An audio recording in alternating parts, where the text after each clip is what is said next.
Hello and welcome to She Did That, the podcast that celebrates women shaping the promotional products industry, one bold idea, one fearless leap, and one inspiring story at a time. I'm Emily Codner here with my fabulous co-host Amelia Model. Every episode, we will be chatting with trailblazers, innovators, and everyday boss babes who are making big waves in our space.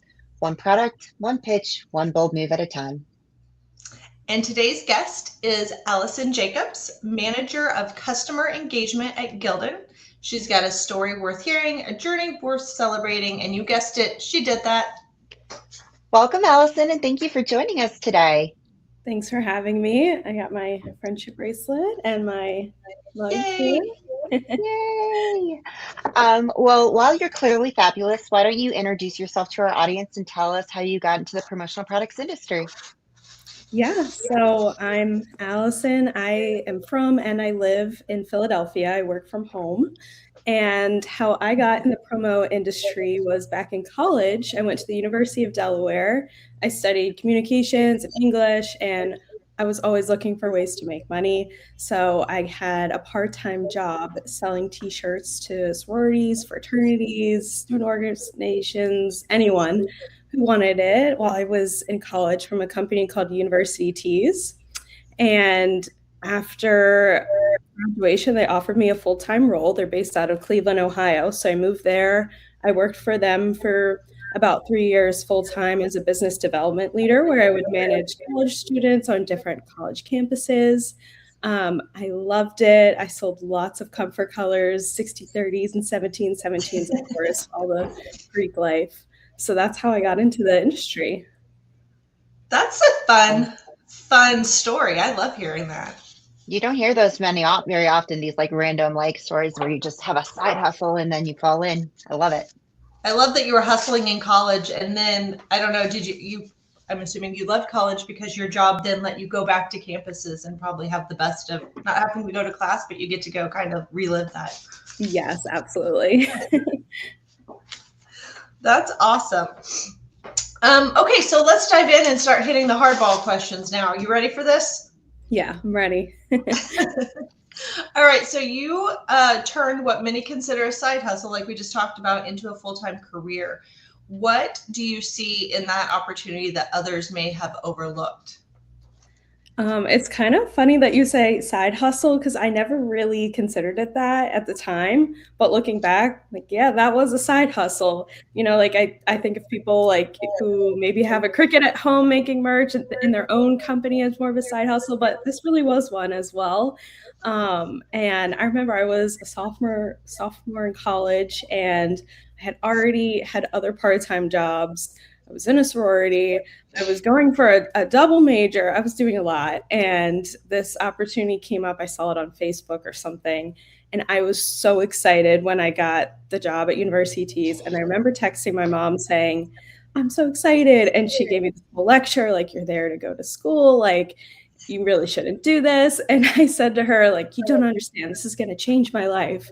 Sounds dramatic then, but it actually did. So I guess I just really saw this as a really cool opportunity. I was making commission, so I thought, like, wow, I could make a lot of money doing this, and I just went for it. So it kind of turned into a career without me even realizing at the time.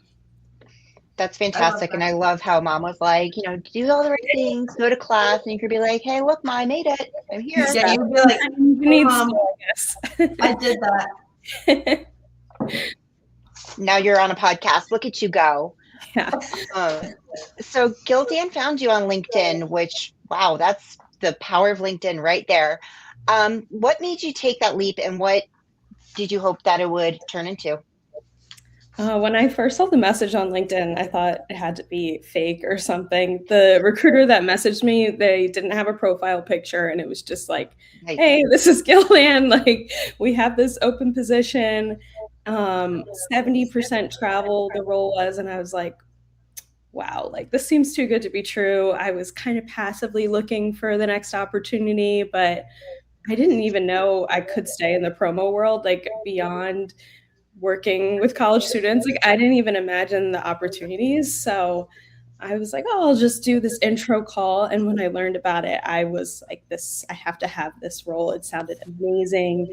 It was to be a brand specialist to travel and meet with different decorators like I Promote You or screen print shops to show our product.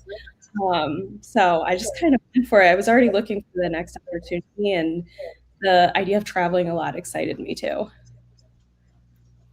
Absolutely. I think you just like rubbed a bottle and had it made a wish or something, and like your genie granted it. I'm like, this is so lucky. I'm gonna have you call my daughter after we're done recording this because she's in college right now. So you stepped into a leadership role really quickly and just been going ever since. So what was going through your mind in that moment? Like, I would be like, pinch me, but what were you Yes. thinking when all this stuff came up?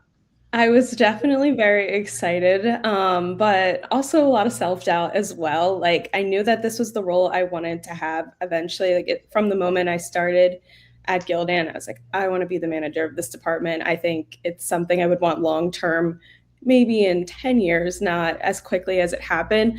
Obviously, some unforeseen circumstances led me here quicker than expected, but um, there was definitely a lot of self-doubt of like, am I ready for this? Like, what are my peers going to think? Because I'm kind of managing my peers. But luckily, I have a really amazing boss, Patty Simets, who could be another great person for you to interview as well, who is the VP of our department. And she really encouraged me to go for it and has been really helpful along the way with just reassuring me.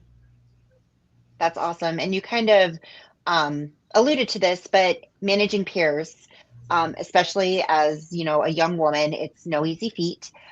So, what was the hardest part of that transition, and how did you earn credibility? Yeah, it was a little more seamless than I originally expected it to be. Like, I was pretty nervous, especially for some of my peers that I had been with from the start, but they were all really excited for me. They encouraged me about this opportunity. It's a lot of fun. Like, we're all pretty similar in age, so we have a lot of fun, but also when it comes time to have a little more difficult conversations, I think just being humble about it is really important. Like, I never claim to know everything. I always say like, oh, if I don't know the answer, I'll talk to the person who might know the answer, and I'll get back to you. Trying to connect them with resources, and then I kind of work this way in my personal life too. Like I have pretty high expectations for my family members, my friends. Like if they're like not behaving in a way that I think is best for them, like I'll say something. So I kind of do that the same with my coworkers. Like I want the best for you because I like you as a friend as well. So I want you to know this, that sort of thing. I love that. Mhm. I love that you're calling people out. We're going to be friends. I can tell. Yeah.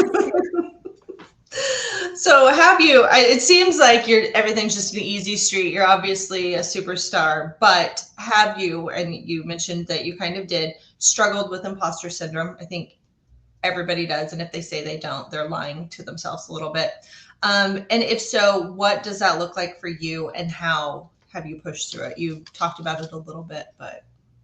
Yeah, I would say I definitely experienced imposter syndrome quite a lot. I was in a women in leadership program at Gildan last summer, which has really helped, where it was like a cohort of a bunch of women across the nation, really, who work for Gildan or across the world, not just the nation. And we came together and talked about our different struggles or insecurities, that sort of thing. Imposter syndrome was a really common one. We all were experiencing it. And the more we talked about it, the more we really came to the conclusion that everyone is experiencing this. So you might be really thinking it in yourself, but everybody else is worried about themselves as well, that they're not even thinking about you, for one. And two, a big thing we said was fake it till you become it, not just fake it till you make it. So like if you can like act in the way that you think you should be acting, eventually at first it might feel a little unnatural, but eventually it'll just become natural and you won't even realize. So just doing the thing before it feels right, I guess. Yeah, that's such great advice for anybody, all of us who deal with that thought every day. But speaking of advice, if someone is sitting in a side hustle right now, thinking it's not a real career, what would you say to them? I would say to keep pushing and like keep your opportunities open. Like the reason that I really am in my role today is because I took a chance on a bunch of different opportunities that led me here. Obviously, there's ones that didn't pan out too, I'm sure. So I said, just go for it. Ask for help too. Like, there's so many people that are in side hustles, and there's so many people that have struggled and have made it. Like, even with this podcast highlighting different women. So, lean on different people and take a chance. That's what I would say. Love that. Things Well, happen. I feel like things sometimes, sorry, Emily, didn't mean to cut you no, off, you're but things happen for a reason, I feel like.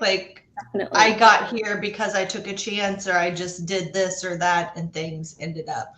I think trying to have a goal is great, but life doesn't go in a planned format. So sometimes you just got to roll with it and roll the dice and believe in yourself and go for it. And then other opportunities open.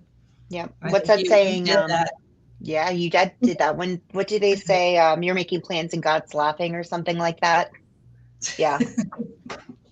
So that's awesome. And thank you so much, Allison, for being here today. Thanks for joining us on She Did That. And we look forward to seeing everybody next time. For now, take it in, be inspired, then go do that. Have a great day. Yeah, Thanks. thanks.